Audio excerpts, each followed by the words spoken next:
Hi guys, welcome back to your YouTube channel Finsight. और आज हम बात करेंगे हमारे वैल्यूएशंस एंड मॉडल वाले सेक्शन में, जो कि प्राइवेट इक्विटी से रिलेटेड हम पढ़ रहे हैं। और पिछले सेशन में हमने ट्रांजैक्शन कॉम्प्स के बारे में बात किया था, और आज हम बात करने वाले हैं one of my favourite topic, one of the valuation technique and method that is quite popular on the entire globe, which is discounted cash flow model. So आज हम इसके बारे में बात करेंगे. We will drill down this entire concept of valuation of DCF, uh, bit by bit, each and every section we will see in that. And maybe in later stage in some video we will become around like how to do entire valuation in DCF. That's kind of running an entire spreadsheet with the multiple tabs, maybe different kind of things.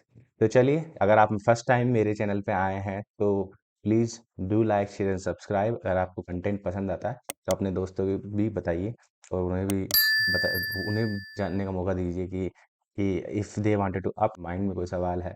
वैसे तो LBO पे हम एक पूरा session बनाएंगे बाद में, पर उसके लिए मुझे चाहिए hits of like and subscribe, so that it keeps me motivated that I come up around कि पूरा एलबीओ का एक सेशन लेके आए बहुत बड़ा, जिसमें पूरा एलबीओ मॉडलिंग हम डिस्कस करें, because it's a very important segment in the private equity.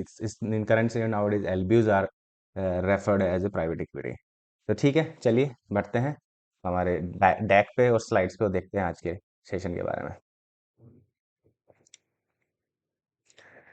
तो as you can see on my screen, right? The first step to study the target in depth and determine what is the key performance driver. देखिए, DCF जो होता है ना, I will give you the bigger picture और table में देखो। किसी भी डीसीएफ का सिंपल सा मतलब है कि present value of future cash flow.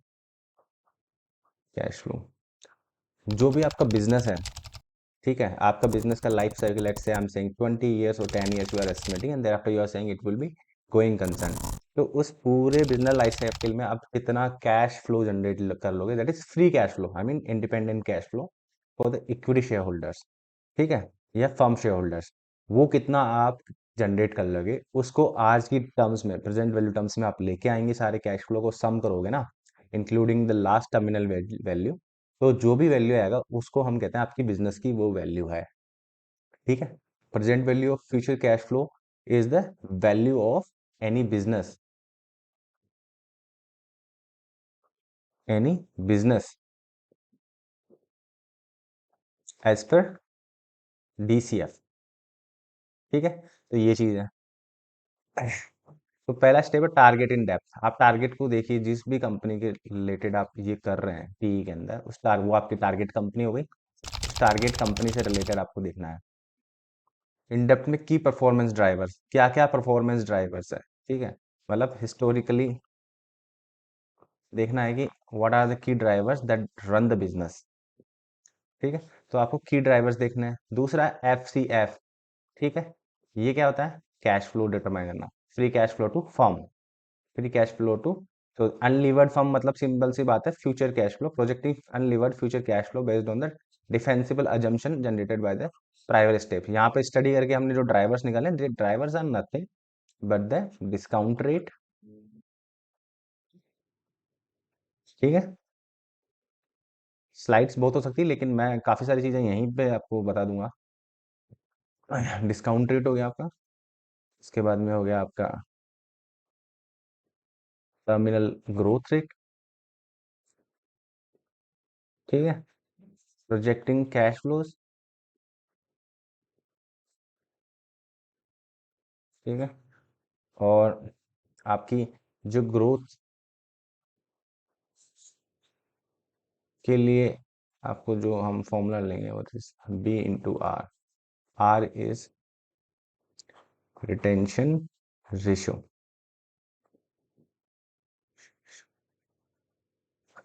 ठीक है। तो ये कुछ ड्राइवर्स आपको देखना पड़ेगा कि कैसे बिजनेस में आप प्रॉफिट बना पा रहे हैं, ये सब कुछ आपको देखना पड़ेगा। उसके बाद में आपको कैश फ्लो प्रोजेक्ट करना है। उसके बाद में ये है वैक and TV. TV is terminal value, ठीक है, और वैक is nothing but a discount rate. or PV is nothing but the present value and valuation. So calculate the WACC because it's important. Discount FCF PV to the present value as that TV itself using the either EMM और PGM method. ठीक है, उसके बाद में discount the company's FCF and TV to the present to sum of them values to enterprise value. तो ये आपकी EV आएगी। मैंने आपको दो कॉन्सेप्ट बताए थे, इक्विटी वैल्यू, एंटरप्राइज वैल्यू और इक्विटी वैल्यू। तो ये एंटरप्राइज वैल्यू है। एंटरप्राइज वैल्यू क्यों कैलकुलेट किया हमने, क्योंकि ये जो कैश फ्लो फर्म के लिए है, अनलीवर्ड कैश फ्लो, मतलब इसमें जो कैपिटल जो है उसमें डेट भी है और इक्विटी भी है, इसलिए हम जो वैल्यू कंप्यूट कर रहे हैं वो कैप एंटायर जो स्टेक होल्डर्स है, I mean over debt holders और द इक्विटी होल्डर्स, उन दोनों के लिए कर रहे हैं। तो वैल्यू भी बिजनेस फर्म का ही निकल के आएगा। मतलब देयर शुड बी कंसिस्टेंसी। ठीक है, so never forget the rule of consistency, है ना। तो एक मैं एक्चुअली लिख देता हूँ, जनरल नोट शायद नहीं होगा कहीं पे भी। Rule of consistency is very important. ठीक है, कैश फ्लो अगर आपका नॉमिनल है तो डिस्काउंट रेट भी आपका नॉमिनल होगा। Rate should be nominal. ठीक है, अगर ये रियल है तो आपका डिस्काउंट रेट भी रियल होगा। रियल डिस्काउंट मतलब इन्फ्लेशन एडजस्टेड होगा ये, इन्फ्लेशन एडजस्टेड। ठीक है, अगर आपका कैश फ्लो जो है रिस्क फ्री है, ठीक है, रिस्क फ्री कैश है, तो आपकी डिस्काउंट रेट भी RF होगी, रिस्क फ्री डिस्काउंट रेट। ठीक है, जैसे कि हम सर्टेन इक्विवेलेंट कैश आपने देखे होंगे, जो जो सीएस के, जो अगर कोई स्टूडेंट यहाँ बैठा है तो उसको तो पता ही होगा, और जो फाइनेंस के, MBA फाइनेंस के जो पढ़ चुके हैं कॉन्सेप्ट को। उसके बाद में हम देख रहे हैं, स्टडिंग में हमने देख लिया था क्या क्या बताया था। तो स्टडी करने के लिए आपको ड्राइवर्स ढूंढने हैं। अब ड्राइवर्स निकालने के लिए आपको क्या क्या कुछ रिपोर्ट्स चाहिए। ठीक है, तो पब्लिक कंपनीज की रिपोर्ट, SEC फाइलिंग्स हो गई। इंडिया में आप देख सकते हो, one second, हाँ ठीक है, नाउ यू कैन सी। तो इंडिया में देखो आपको रिपोर्टिंग कहाँ कहाँ से मिल सकती है। MCA की पोर्टल से मिल जाएगी, सेबी से मिल सकती है। ठीक है, सेबी की वेब, स्टॉक एक्सचेंज की वेबसाइट ले देख लो आप अगर वो लिस्टेड है तो, स्टॉक एक्सचेंज। ठीक है, पब्लिक न्यूज़। ठीक है, और कंपनी के ओन वेबसाइट, अपनी ओन वेबसाइट, ये जगह से आपको न्यूज़ निकालनी है। अर्निंग कॉल्स भी आती है और इन्वेस्टर प्रेजेंटेशन भी मिलेगी आपको पब्लिक कंपनीज के लिए। और प्राइवेट कंपनी थोड़ा डिफिकल्ट रहता है, बट बेस्ट सोर्स है मैनेजमेंट। ठीक है, other source like company website मैंने यहाँ पे लिख दिया, वो सेम पब्लिक में भी लगता है। Page journals, news articles can be use. इन सबको देखो और समझो कि बिजनेस में वाकई ग्रोथ जो मैनेजमेंट बोल रहा है उतना होगा, 10% बोल रहा है कि होगा नहीं होगा, उसकी वाकई में इतनी कैपेसिटी यूटिलाइजेशन है, अगर जितना कैपेसिटी, अगर कोई मैन्युफैक्चरिंग कंपनी है, तो जो वो बातें कर रहे हैं ना या बोल रहा है मैनेजमेंट, उसको हमको वैलिडेट करना होता है। ठीक है, वो क्योंकि वो सब अजम्पशंस है, उन अजम्पशंस के बेस पे हम वैल्यू लाएंगे। और एक हल्की सी ट्विकिंग जो होती है ना अजम्पशन में, अगर हल्की सी ट्विकिंग भी आप अजम्पशन में कर रहे हो ना, तो it might change your value very significantly. तो each and every assumption should be validated in the discounted cash flow model. ठीक है, और ये सब अगर एज ऑडिटर जब हम बिग फोर में करा करते थे, तो हम देखते थे कि these assumptions are whether these assumptions are falling between the range that we have for within the other entire sector or not, you know. So these are should not be unreasonable while we are driving. So it's actually like whatever your numbers, you know, your numbers जो भी आपके numbers है ना, numbers को आपको as a story teller समझना होगा। Because valuation is nothing, it's convincing the people that this is the value of a stock. और अगर आप किसी को कन्विंस कर सकते हो तो you should have a some good numbers which are fact based, which are which can be backed up with a good storyteller. Like, yeah, if I'm saying I will having a 10% growth or maybe 8% growth in the terminal year for the next hundred of years, maybe the n number of years, which is as per the going concern, then you are give us some backup. You are supposed to give a backup to the values, that why you are thinking that you will be outperforming the market, where out market is giving 8%, but you are saying like 10%। ठीक है, थोड़ा session sorry बड़ा होने वाला है यार। ठीक है, क्योंकि ये बहुत इंटरेस्टिंग भी होने वाला है साथ साथ बड़े में। So keep keep keep watching these videos, I think it would be very great for you. Those people who wanted to go into the valuation field, M&A and all, it would be great for you also. उसके बाद में हमारे की drivers में आपने देख लिया, कुछ भी नहीं था, मैंने बताया था ना, हिस्टोरिकल हम फाइनेंशियल्स देखते हैं, उसमें देखते हैं सेल्स की ग्रोथ कितनी है, कैसे देख सकते हो आप, निकाल लो CAGR, निकाल लो, इसमें आप एवरेज निकाल लो 5 ईयर्स का, ठीक है, और 10 ईयर्स का, ये दो, दैट डिपेंड्स ऑन एनालिसिस्ट कि आप क्या कर रहे हो। कैश फ्लो जनरेशन देख लो आप, इंटरनल, मतलब न्यू कॉन्ट्रैक्ट है, कोई नई फैसिलिटीज है जिससे आप और एक्स्ट्रा कैश जनरेट पाओ, एक्विजिशन, मार्केट ट्रेंड और मैक्रो फैक्टर्स, कोई इंटरेस्ट, हाई इंटरेस्ट आपने बोरोइंग है ना, मैक्रो फैक्टर्स देख सकते हो आप, इन्फ्लेशन कितना है कंट्री का, और या फिर किसी और कंट्री में जहाँ पे आपने इन्वेस्टमेंट कर रखा है, यहाँ से जहाँ से आपका कैश आ रहा है, और भी जो मार्केट रिलेटेड रिस्क है ना, नॉर्मली मार्केट रिस्क, ये सब आपको देखना पड़ेगा, इन सबको स्टडी करना पड़ेगा, इन फैक्टर्स को आपको।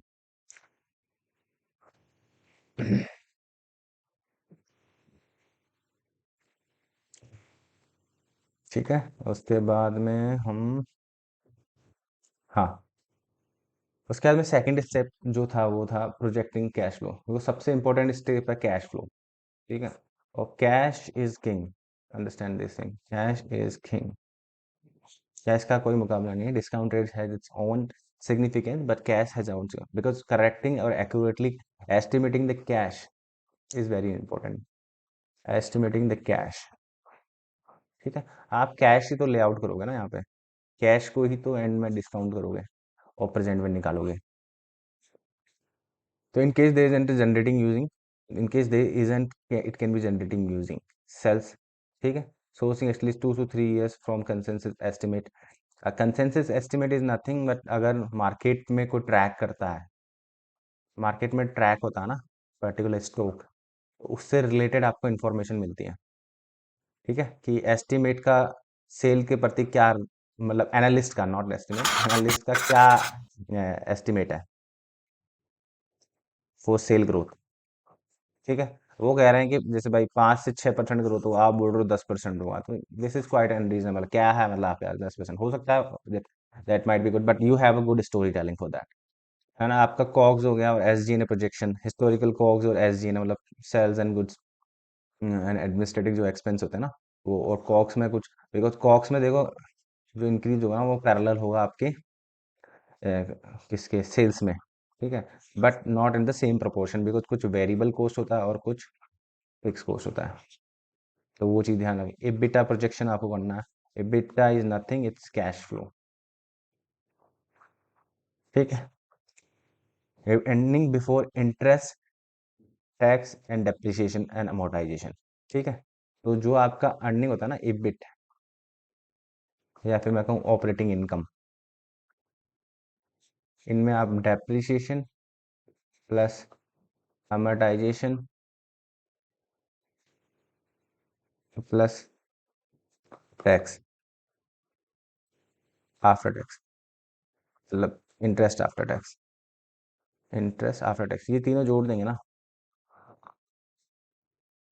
ठीक है, तो आपका ये EBIT आ जाएगा, या फिर मैं कहूँ ये पैट बोलो, आप पैट बोलो उसमें, ये पैट है, नॉट ऑपरेटिंग इनकम, ठीक है, ये फैक्टेड आता है, तो पैट में आप ये तीन चीज जोड़ोगे तो आपका ये आ जाएगा बेटा, और ये इट्स ग्रेट प्रॉक्सी